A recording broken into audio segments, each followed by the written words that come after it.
Danny, just to touch on the Crewe postponement, how much of a knock-on effect will that have on your preparations for tomorrow's game? Well, hopefully it won't have any. Obviously, as soon as we knew the game was called off, we managed to make arrangements to be able to train in Crewe. I have to thank Crewe for allowing us to use their facilities, which were really good. And we had a good session on Saturday. That allowed us then to free the players up yesterday and do some sort of regeneration and recovery work on Sunday. And now we have another preparation today going into tomorrow's game. Moving on to tomorrow's game, what are you expecting Shrewsbury to bring to the table?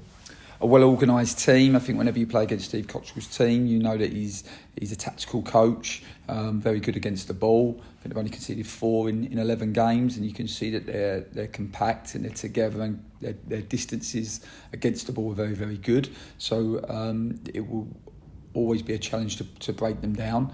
I think we enjoy going to Shrewsbury. It tends to be a good pitch. And obviously their game was called off on Saturday and looked particularly wet when in the pictures and videos that we saw. But we're hopeful that the wind that we've had has been able to dry the pitch and that the game will go ahead.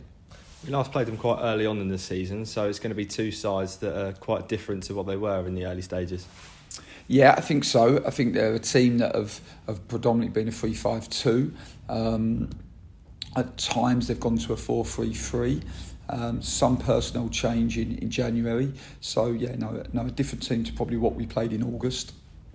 But a strong team, a physical team, combative, have got power at both ends of the pitch, good aerial dominance. And like I said, very good against the ball. And we anticipate, as always, a really tough game. Before Saturday's disruption, there was quite a good run of form starting. How confident are you of starting that again tomorrow?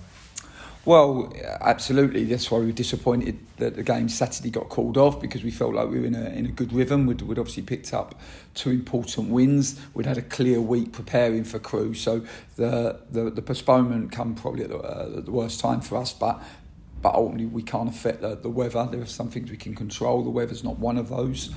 So we just have to adapt. And what it has done is, it's given us, I suppose, more freshness and more preparation time for the Shrewsbury game, and we have to make sure that we take advantage of that. What do you think the team will need to show tomorrow to get 3 points?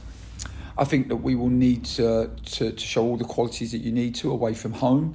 We always talk away from home about having enough resilience, enough determination, enough grit, which I think are important qualities if you want to be a team that picks up points on their travels. I think for us, we have to find that balance of being good with the ball and asking questions of a very well organised Shrewsbury team. And we also have to make sure that when we do defend well, we can turn those defensive moments into counter-attack opportunities and make sure that we execute our skills and our decision-making at speed in those moments. And just finally, what's the latest injury news? Well, I think we have a couple of challenges. You're obviously well aware of Sean Williams and Kieran Freeman that are longer term injuries, and we have 1 or 2 other issues that we will have a look at today and make a decision before we travel to Shrewsbury.